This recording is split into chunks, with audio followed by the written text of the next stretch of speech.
Is the author of Confessions of a Sociopath, or just a narcissist? Hello. Welcome to I Love Reading, a channel about interesting book-related subreddit topics.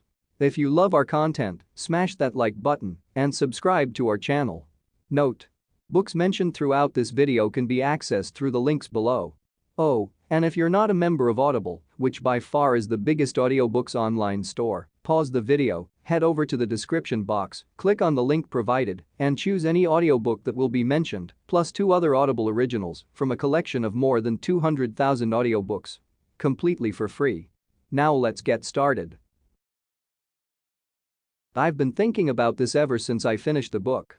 M.E. Thomas comes off more as a narcissist than a sociopath, in my opinion. She literally admitted that she could not be legitimately diagnosed with ASPD, even though she considers herself a sociopath. Like, what? The book is something of an autobiography, so obviously she is heavily biased to herself. Maybe she exaggerated her sociopathic traits? Or even fabricated some? The motivation for that would be to make money and boost her own ego, I'm guessing, and she succeeded, but a lot of people walked away from the book feeling really disappointed. It felt a bit like an I'm not like other girls journal, honestly. I keep seeing a recurring need to assert that she is attractive and intelligent and better than other people, which comes off as slightly insecure, or at least meeting the requires excessive admiration criteria for NPD, as well as dreams of unlimited power, success, brilliance, beauty. She constantly flexes her law degree and repeatedly describes herself as charming, quirky, large breasts, and oozing with sex appeal. No doubt she is intelligent and she's probably attractive, but I just found the number of times she mentioned these things strange and off-putting. I don't know if I enjoyed reading it, I certainly learned a lot, but throughout the whole book, I kept questioning the validity of the author and her skewed views of herself and others around her. It's a bit of an uncomfortable read. Anyways, let me know what you guys think. I'd really like to hear your opinions. What did you think of the author? Did you like or dislike her? Do you think she is or isn't an accurate portrayal of a sociopath? How did you enjoy the book? People love the idea of them having mental illnesses and diseases. It's almost always people who have nothing going on in their lives. We had a mother-in-law who was always one of those, you wouldn't be able to handle how crazy I am. Facebook meme posters. After my mom was diagnosed with cancer, months later she mysteriously was diagnosed too, shaved her head, and it was a super serious, super deadly strain of cancer that didn't exist. She faked having cancer because she wanted some of the spotlight my mom was getting. As you can probably guess, that went terribly with everyone, except her enabling husband. It's a fantasy cash grab, not science. That's exactly what I would expect from anything titled Confessions of A. The writer knows the audience, delivers a product they will pay for. Also, sociopaths typically hold contempt for anyone who wants to help, save, or understand them. Sociopaths do not believe there is anything wrong with their own behavior, and they often try to rule tyrannically while appearing normal.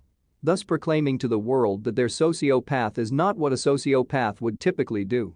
Congressmen, powerful businessmen, and the nice neighbor who always says hello and has 3 women tied up in their basement are the stereotypical sociopaths, but so is the soccer mom who rules the school board and destroys the lives of anyone who opposes her while serving homemade iced tea and cookies.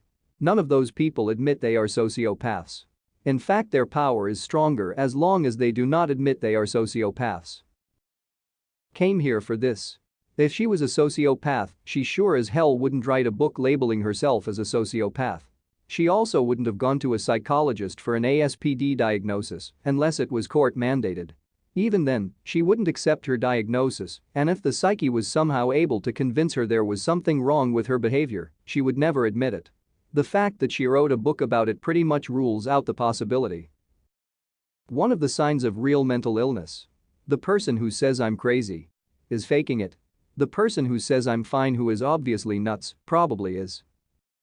And it sidesteps that any psychopath intelligent enough to write a coherent tale of their psychopathy would inherently understand the danger in publicizing their ASPD. A diagnosis associated with 70% of convicted violent felons isn't something a person truly devoid of social empathy would broadcast. Look at me. Is inherently, fundamentally opposed to the idea of existing, socially, as a predator of sorts. NPD is much more likely given the context. A prowling cat has no incentive to inform the masses that it's on the prowl. Bingo. Extremely well said. This is what people don't want to understand in this topic. The person they would like to study at best just doesn't care about it. At worst, doesn't want to be found out. NPD screams, "Look at me." What we describe as psycho or sociopathy says, "Hey, nothing's wrong with me, why don't you investigate someone else? You know, maybe I could help you with that, since I'm a normal person." I self-identify, and I understand the notion that people use it in a negative way. And fairly, I get that.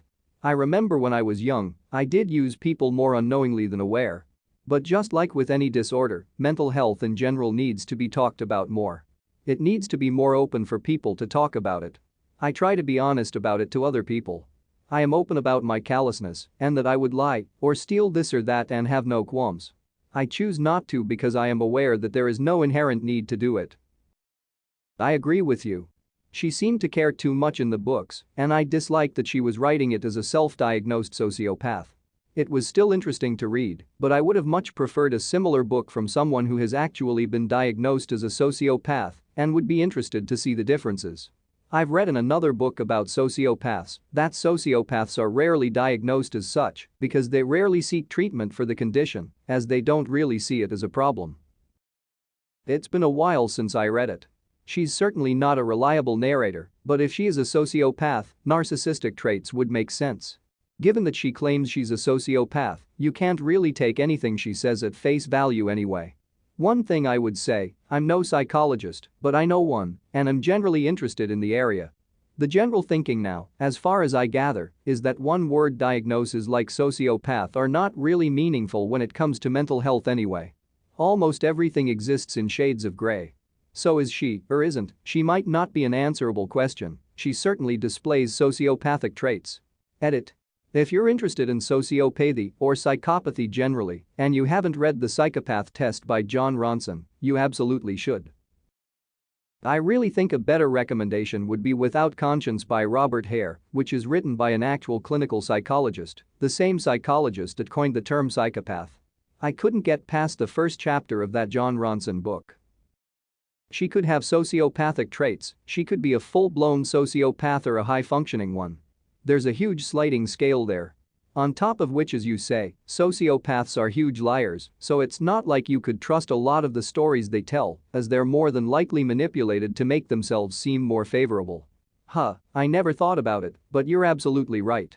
A sociopath would be the definition of an unreliable narrator, and particularly in this situation, would think nothing of writing sensationalism to sell books over truthful views and experiences. I haven't read this book, but some of that attention-seeking behavior could possibly hint at histrionic personality disorder, which sounds far less cool, so fewer people ever claim to suffer from it. Most people with personality disorders have traits from others in the same group too. My mother was diagnosed with NPD, but she also has a lot of HPD traits, for example. I think it's certainly possible that people can have all three conditions and that it's more common to find them together. It's easy to imagine that people who don't feel empathy also think of themselves as better than others, so narcissism and psychopathy are probably related. HPD doesn't really feel like a real disorder. I think the vast majority of people want validation, and that the line where it becomes a disorder is pretty far away. Like if a person starts to neglect other responsibilities in favor of hunting for more validation, that's a problem. But few people actually reach that place. It's easier to see this now with the rise of influencers. I honestly stopped reading it because I got sick of the constant boasting about how amazing and better than everyone else she apparently is, so yeah, you could be onto something. So if she is a sociopath, then she has no trouble lying about anything. And an autobiography would be entirely untrustworthy. If she isn't, then she's lying about being a sociopath, and everything else becomes untrustworthy also. Logically, the only thing you can know with absolute certainty is that the narrator is not to be trusted. Every word written should be held with extreme skepticism and disbelief. In my layman's understanding, there's a lot of confusion around the overlapping definitions of psychopath, sociopath and antisocial personality disorder. ASPD is commonly defined around risk-taking and impulsive behaviors. The term is something of a misnomer because antisocials hate rules, not people. But when people say psychopath or sociopath, they typically mean someone who lacks empathy to an extreme degree. But narcissists also lack empathy. If they were capable of relating to others normally, then they'd just be a bit big-headed or something, not a disorder. The thing about personality disorders is that, while it's fun to label people in the same way as a BuzzFeed quiz about your Harry Potter house or something, the boundaries between them can be fuzzy, as can the boundary between personality disorder and being kind of a dick. It's not really useful information for anyone except the therapist trying to treat you. And maybe no one ever treats you? Lots of people have beyond average high-low traits in something or other, but it only becomes a disorder when they become so rigid and dysfunctional their life falls apart or everyone else's lives around them. Really, you should be wary of anyone who flaunts what's supposedly wrong with them.